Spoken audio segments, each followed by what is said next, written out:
Welcome to this edition of Inside the Program, brought to you by the Inside Texas Football YouTube channel. I'm your host, Justin Wells. With me, as always, Eric Nalleen.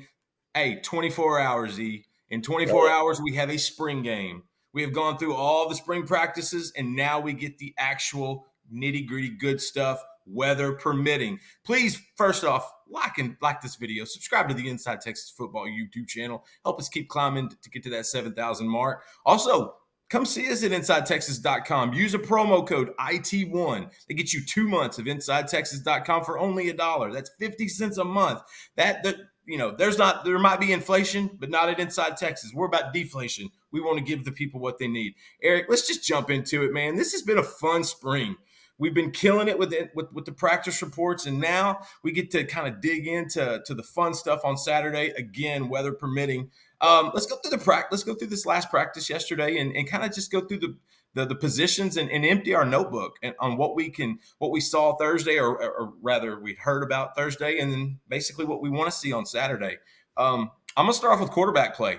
I'm gonna hand it off to you, Quinn Ewers, Arch Manning, Trey Owens. Go. Yeah, I mean, so we had a brand new bystander at practice yesterday, and you always love a fresh set of eyes. You want, because you tend to hear the same things, the same biases if you have the same source over and over and over. So we had a fresh set of eyes yesterday. It was Letterman Day, and so we started to hear some things that were maybe a little bit different, but very similar in some regards. What I love to hear about the quarterbacks was that, Arch and Quinn, they look pretty good, look pretty poised. But this guy said that Quinn was making throws even against good coverage that you're like, oh, there's nothing you can do about it. And now last time we saw the DBs, that was kind of the case with Michael Penix. But you'd love to hear about Quinn, who I think is about to take the next step and really blow up. I think a lot. I'm not alone in that assumption, but I really think that Quinn is about to take off and maybe be in the Heisman race, maybe be in competition for that top 5 draft pick next year. It looks like he's poised to make that move. But this bystander was really impressed by the throws he was making, and that's kind of goes with what we've heard throughout spring. And also of note, we don't expect Quinn Ewers to play a whole lot Saturday. No, we think it'll be a couple series maybe, and then he's going to put on the headset and get a juice box. It might just be one series. So if you're wearing your Quinn Ewers jersey tomorrow, don't expect to see a whole lot of him. But that's once you have Sark's trust, you're not going to play a lot. That's it. Jahdae Barron has not had a very enthusiastic spring. He's just, they're like, hey, he's like a coach on the field. And I think Quinn has that trust of Sark to where, you're going to see a ton of Arch. Now, if you're an Arch Manning stan, that's fine. You're going to see a lot of him. It's not going to be indicative of anything other than the fact that Quinn Ewers is a starter on the team, and he's had a good spring. And I'm actually eager to see a little bit of Trey Owens. We've heard some good stuff from sources in the program about Trey, and we were always a big fan of him at Inside Texas. So I'm kind of eager to see what number 15 is going to do with the pill on Saturday. A source yesterday said, he's going to look a little mechanical, a little robotic at times, but he's going to make some throws that really catch you off guard and go, oh man, he's definitely got it. He's going to be a deer in headlights. He's just a true freshman. Remember last year where Arch looked like he was a deer in headlights. Sark stacked the deck against him. But yeah, Trey is going to make some throws that you're like, oh, okay, now you get it. But he's going to be a little, he's going to look like a freshman. But you'll see the talent tomorrow. I think we'll see a lot of Arch, and Arch is going to impress. Arch is going to do some things. You're like, oh, you forget that he's an athlete. He's an athlete. But again, Quinn Ewers is the starter. But it's going to be fun. It'll add a new element to the spring game. I think getting to see so much of the future. The running back position is next up, and that's a room that's got a lot of bodies. But it's really the Baxter and Blue show, or Blue and Baxter. I'm not real sure the order of that just yet. But those are the two guys that I think are your top-tier guys. Those guys are going to be sharing carries. I think we could see a lot of Trey Wisner on Saturday, and also Christian Clark and Jarrett Gibson. Kind of what are you hearing the last remnants of the running back room pre-spring game? Well, it's interesting. Jarrett Gibson got some carries with the twos earlier in the week, so I think we'll see a lot of him and Clark as well. He's not going to play Jaden Blue a ton. I don't think. Jaden Blue is, and I think even Baxter is the same way. As they're kind of indispensable for what Sark wants to do in this upcoming season. So I do think we'll see a lot of Wisner. This is probably going to be a big time for him, and he's going to flash for sure. But we'll see a lot of the freshmen. It's a deep room. Talented room. They've had a good spring. The freshmen have impressed. They don't look like your typical freshman, not just from a physical standpoint, but they're assertive in the run game. So I'm looking forward to seeing the running backs for sure. Yeah, Gibson's yoked. That dude is big, man. But He yeah, I asked the buddy, I was like, does he look big or does he play big? And he's like, no, he plays big. So that's what you want to hear, right? I mean, a lot of yeah. times muscles are for show, but you want it to effectuate downhill, be assertive, run downhill with physicality, and he's been doing that. So it's exciting to hear about Gibson. There you Bigson. go. And also it's going to give him, durability. We've learned, the heavier sometimes it tends to help them health wise throughout the course of an entire season. Shifting to wide receiver, there's the usual suspects: Isaiah Yeah. Bond, Jonte Cook, Ryan Wingo. This week, couple sources told me DeAndre Moore and Matthew Golden had a good week this week. And so now you got 5 guys, and we know how Sark is with that short bench at wide receiver. Are those in your mind the 5 guys that we could probably expect in 2024? And are there any names that you can expect to maybe see a handful of plays from on Saturday? Well, I wouldn't be surprised by a flash play or two by Wingo. Sark loves when he has these new offensive toys that he can use in the playbook, and he's been talking up Wingo a lot. So he's going to like, well, I better cash this check and call some plays for Wingo. I wouldn't be surprised if we didn't see a whole lot of Bond. I've heard, I had a long phone call yesterday, as you know, regarding Jonte Cook, and he's had a good spring too. Everybody thinks he's right on time, poised for a big year. I just think they're going to whip the ball around. A lot of guys are going to get a look at it. We'll probably see some Parker Livingstone. It's a spring game, right? They're going to play a lot of the younger guys. The whole thing is going to be, hey, get the fans out. Let's have some fun. Let a lot of the younger guys that have worked a lot throughout spring, get a chance to show what they can do. We're going to see the whole roster tomorrow for sure. I'm looking forward to Wingo. You've talked about it in a couple breakdowns. But yeah, I don't think we'll see a ton of Bond. I don't think the need is there. I don't think we'll see a ton of Golden. I could be wrong.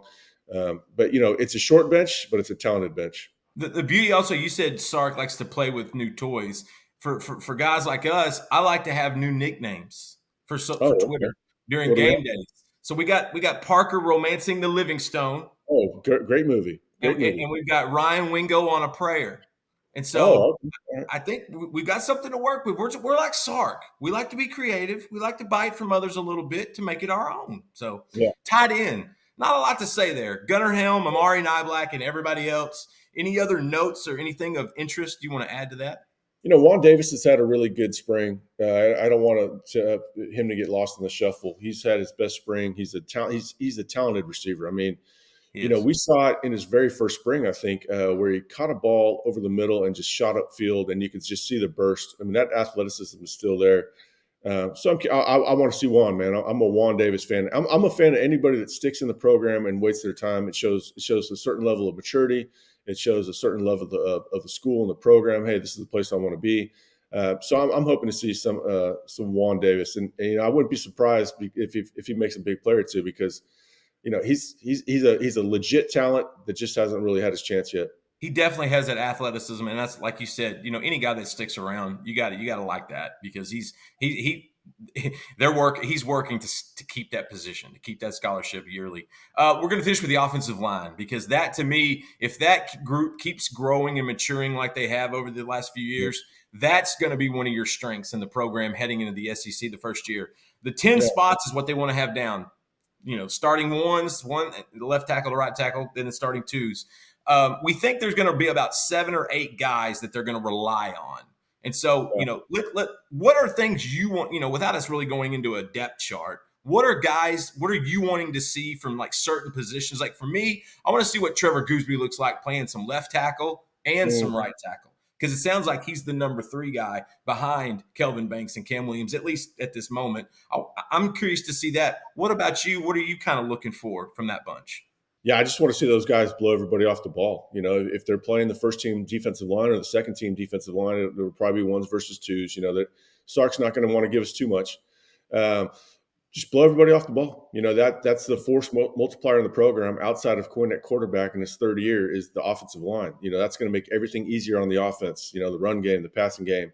Let's see them blow everybody off the ball with give these talented running backs some space. And then I'll have confidence that, the offense is going to do what we all expect it to do.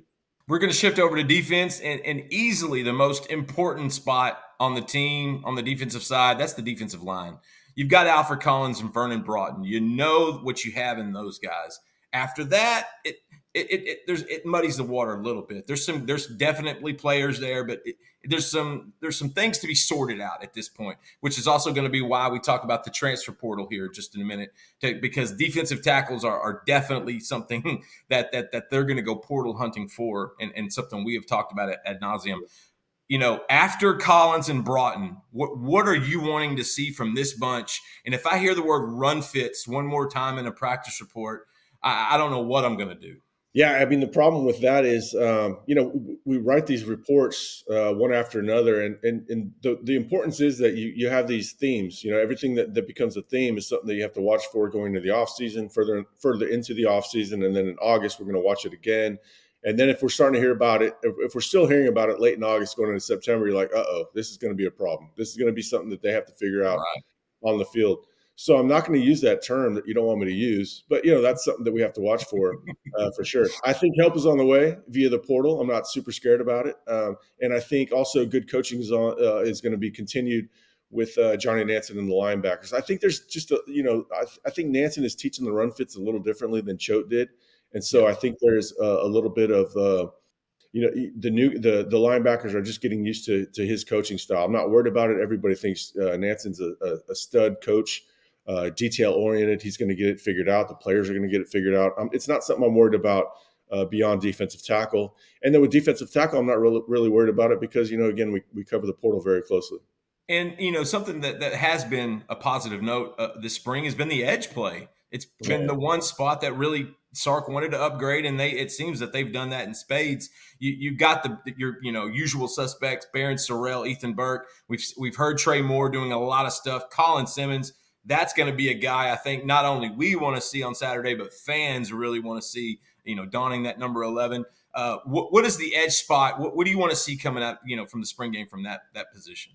Yeah, it's a team strength. They were getting pass rush on Thursday. The Letterman practice.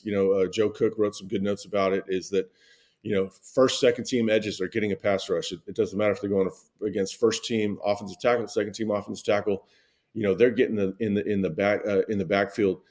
I feel good about that group. I actually feel good about them against the run as well. I think that's actually going to help out the run, not the run fits. I don't want to say that, but it boxes in the run. It makes it more predictable. With the linebackers know where to go. The ball's going to funnel to certain places, predictable places. You want predictable run. Not fits, but you want those predictable running lanes for the back seven to fill. I feel good about the edges. They've had a really good spring. A lot of pass rush, good against the run. It's a mature group. It's a talented group. So I think that position is right on time. It's going to be a team strength. Anthony Hill replaces Jalen Ford at Mike Backer. You got David Benda coming back for his 6th year. That's a locker room guy. That's a guy that's progressed a little bit. It feels like every season. After that, I'm hearing Leona LaFau is a guy that we want to see. Nobody ever mentions Maurice Blackwell. I don't understand it.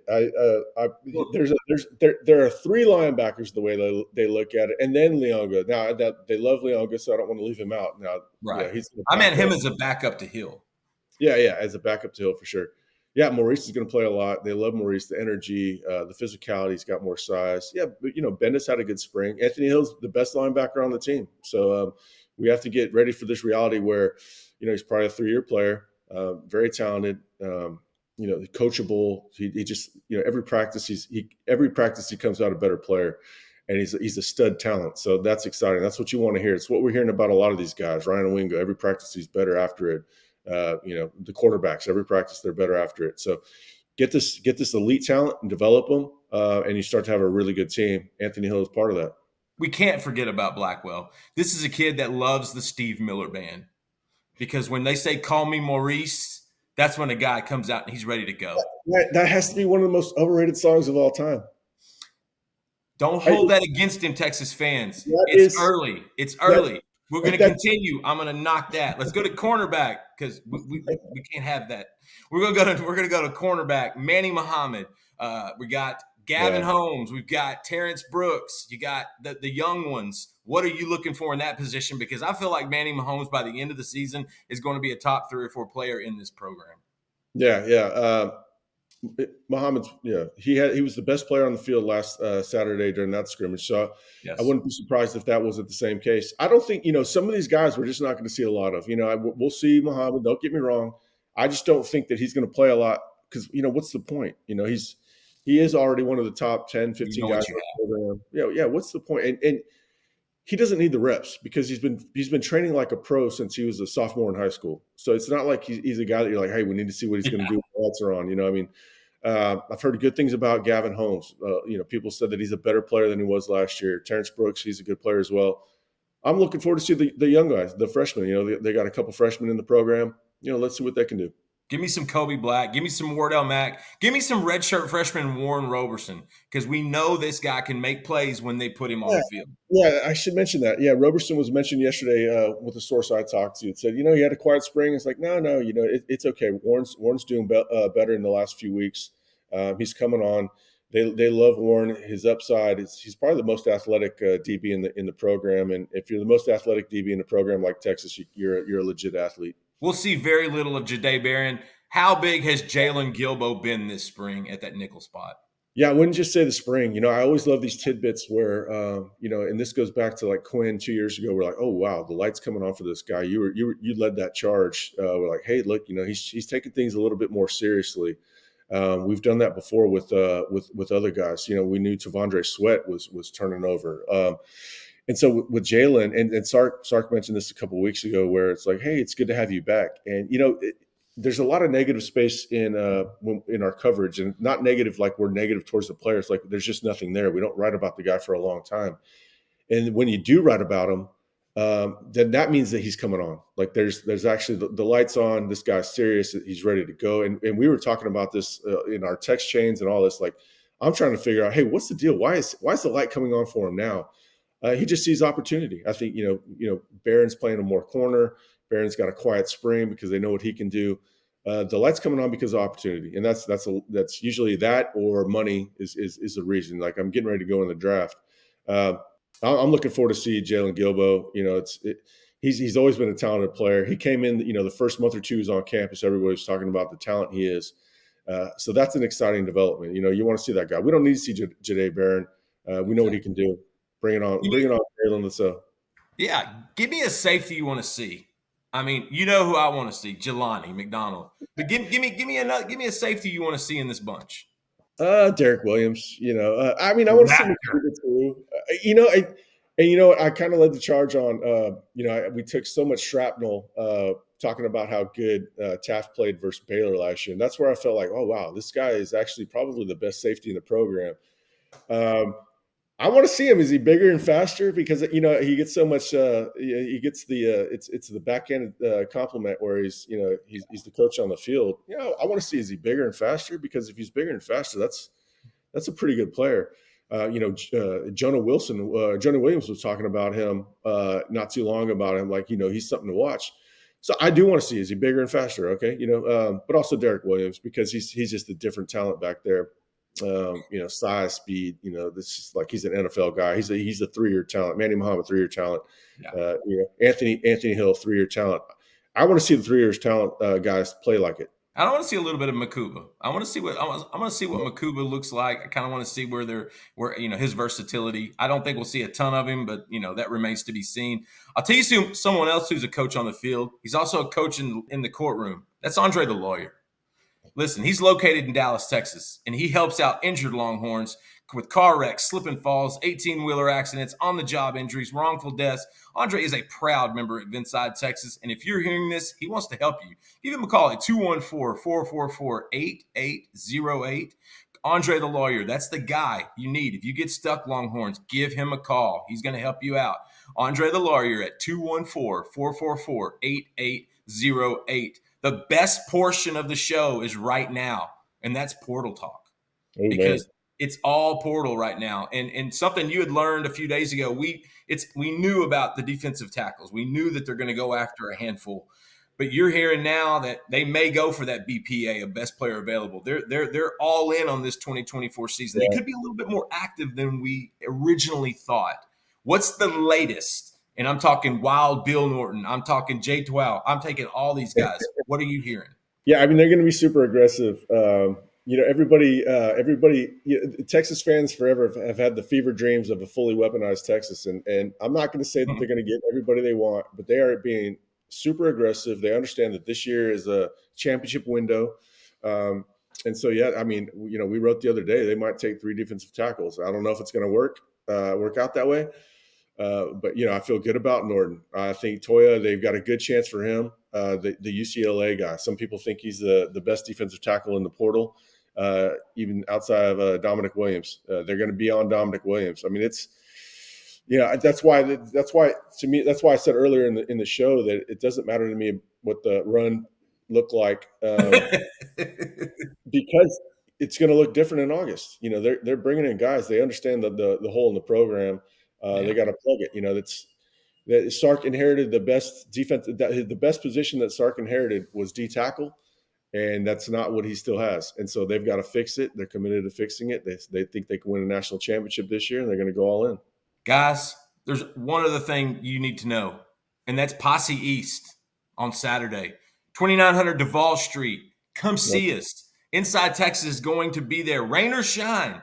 After the scrimmage, we are going to be on hand. You're going to see Eric Naleen, Justin Wells, Joe Cook, a ton of Inside Texas members and fans. You're going to see probably some players' parents. You're going to see a good mixture of a group, and we're going to have a good time. Eric, what's one thing these fans need to expect from us in 24 hours on Duval Street? Oh man, I mean, there's so many things that I can say in person that I can't say on YouTube or via text. Not yeah. And so if a question has been weighing on your mind for all these years, why didn't this player pan out? Why didn't me, Justin, we'll have those answers for you. Yeah, come hang out. It's going to be a really good time. We'll we can be a lot more open in that setting than we can be here. We designate that as happy hour material a lot of times. Yeah. And that's how we do it at Inside Texas. We roll with that happy hour material. That's what pays the bills. Thank you so much, viewers, for making us a part of your day and enjoying this edition of Inside the Program. We sure do appreciate it. We will see you on Saturday. And thank you again from the Inside Texas Football YouTube channel, powered by InsideTexas.com.